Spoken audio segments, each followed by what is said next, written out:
Hi everyone, welcome back to my YouTube channel. And today I'm back with the most requested thing, that is timetable for you guys. अब मैंने time table सोचा था 30 days का बना देती हूँ, लेकिन मेरा उससे भी छोटा हो गया है। एंड जिसमें मैंने सारे टेस्ट भी इंक्लूड कर दिए हैं। एक एक टॉपिक के साथ मैंने टेस्ट इंक्लूड करे हैं, ताकि तुम्हारी प्रिपरेशन बहुत अच्छे तरीके से हो। सिर्फ इंग्लिश का थोड़ा सा लेंदी गया है, तो वो तुम देख लेना। अब मैं पूरा टाइम टेबल तो अटैच कर दूंगी, लेकिन मैं थोड़ा सा ब्रीफली तुम्हें समझा देती हूँ। ये जो फोटो लगाई है इसका मैं तुम्हें पहले ब्रीफ देती हूँ। अब ये बहाना नहीं दे सकते कि डेट तो निकल गई। मैंने यहाँ पे लिखा है फर्स्ट डे। जिस भी दिन तुम फर्स्ट डे से स्टार्ट कर रहे हो, उस दिन तुम्हें फर्स्ट चैप्टर करना है अपना अकाउंट्स का, एंड इकोनॉमिक का भी गवर्नमेंट बजट करना है, एंड बिजनेस का थर्ड चैप्टर करना है, दैट इज बिजनेस इन्वायरमेंट। क्योंकि वो छोटा है तो मैंने इन सब के साथ इंक्लूड कर दिया। एंड इंग्लिश में very easy chapter, that is last lesson. ठीक है। अब मैं तुम्हें एक चीज़ क्लियर करती हूँ। अगर तुम सोच रहे हो कि हम ज़्यादा हैं, तो ये बिल्कुल ज़्यादा नहीं है। बच्चे क्या क्या कर रहे हैं तुम्हें पता भी नहीं है। ठीक है। एंड तुम्हें डेली का 2 से 3 घंटा देना है अकाउंट्स को, एंड 1.5 घंटा एटलीस्ट, 2 पे जा सकते हो लेकिन 1.5 घंटा एटलीस्ट, 1.5 आवर एटलीस्ट तुम्हें देना है इकोनॉमिक्स को, and 1 hour to business studies and English both. मतलब एक एक आवर अलग अलग, एक साथ नहीं। ठीक है। तो 2 से 3 घंटे अकाउंट्स को, 1.5 hour to 2 hours to economics, and 1 hour to business studies, and again 1 hour to English. ये तुम्हें डेली देना ही देना है, बिना कोई एक्सक्यूज दिए। तुम्हें अपने आप से प्रॉमिस करना है कि तुम ये टाइम टेबल फॉलो करने वाले हो। अब अगर तुम्हारा सिलेबस कंप्लीट भी हो गया तो भी तुम्हारे लिए ये टाइम टेबल, क्योंकि इसमें मैंने टेस्ट इंक्लूड करा है। रिविजन करो, टेस्ट दो, इससे तुम्हारी प्रिपरेशन और अच्छी हो जाएगी। And one thing I will say, कि जो PYQs है उसकी टेंशन मत लो, सैम्पल पेपर की टेंशन मत लो। वो तुम अगर फेब्रवरी के फर्स्ट डेट से भी स्टार्ट करते हो ना, तो भी तुम 10 दिन में डेली 3 पेपर दे के बहुत आराम से निकाल लोगे। तुम सोच रहे हो कि सैम्पल पेपर भी तो करने हैं। सैम्पल पेपर मैं कभी सजेस्ट नहीं करती करने के लिए, बट अगर तुम्हें करने हैं तो तुम उसको रात का टाइम दे दो। डेली एक सैम्पल पेपर रात को करके सो सकते हो।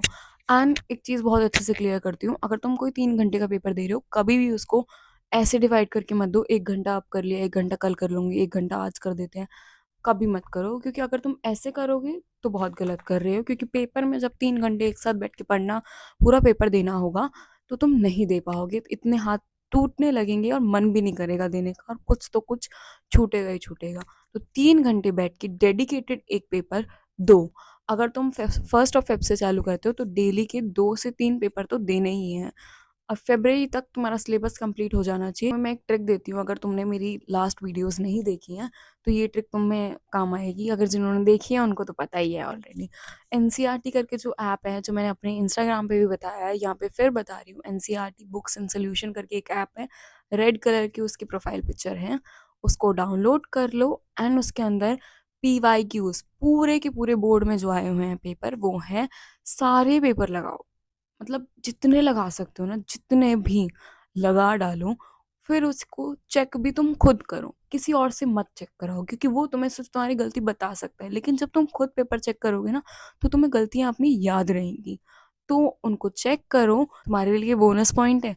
उन कीवर्ड्स को आइडेंटिफाई तुम अब कर लोगे, ठीक है। और फिर तुम्हें वही कीवर्ड्स बोर्ड में लिख के आने हैं, और तुम्हें नंबर मिल जाएंगे। एवरेज से टॉपर तुम इसी ट्रिक से बन सकते हो। अब तुम ये मत सोचना कि 1-2 पेपर करके ही हो जाएगा, फिर मुझे आके बोलो कि ये हुआ तो नहीं। 1-2 पेपर से कुछ नहीं होता, बहुत सारे पेपर करने पड़ेंगे। मतलब एटलीस्ट पर सब्जेक्ट मानो तुम्हें 7 से 8 पेपर तो करने ही करने हैं। और सिर्फ ये PYQ में पूरे पेपर होते हैं, तो यही करने हैं। कोई बेमतलब की बुक मत खरीदो, पैसे वेस्ट मत करो, क्योंकि फंडामेंटल थोड़ा सा बड़ा चैप्टर है। मैंने बाकी तीनों सब्जेक्ट में कम काम दे दिया है। फिर मैंने फॉरेन एक्सचेंज और BOP को भी अलग अलग दिया है, ताकि तुम पे बर्डन ना आए बिल्कुल भी। मैंने बिल्कुल तुम्हारे हिसाब से टाइम टेबल बनाया है, ताकि तुम्हें बर्डन ना लगे और तुम कर भी पाओ। अब अगर तुम कॉमर्स से नहीं हो, कोई और स्ट्रीम से हो, तो तुम अपना टाइम टेबल खुद बनाओ, या फिर चैट GPT को बोल दो कि ये चैप्टर्स हैं और टाइम टेबल बना दे, और उसमें टेस्ट इंक्लूड कर दे। ठीक है। अब जो टेस्ट है वो तुम्हें कैसे करने हैं, मैंने लिखा है कॉमर्स के लिए भी। तो तुम्हें टेस्ट करने हैं, जो मैंने ऐप बताया है वो ही डाउनलोड करो। उसमें CBSE ने जो पेपर दिए हैं, सबसे लास्ट वाला पेपर कभी सॉल्व मत करो। ठीक है। अब लास्ट और सेकंड लास्ट कभी सॉल्व मत करना। सेकंड लास्ट का मैं बाद में बताती हूँ, पहले लास्ट का बता देती हूँ। अब लास्ट वाले पेपर से अब तुम्हें इस चीज़ से ना टॉपिक आइडेंटिफाई करने भी आएंगे। अब फंडामेंटल उठा के उसी पेपर में फंडामेंटल का क्वेश्चन ढूँढो और उसको कर डालो, ठीक है?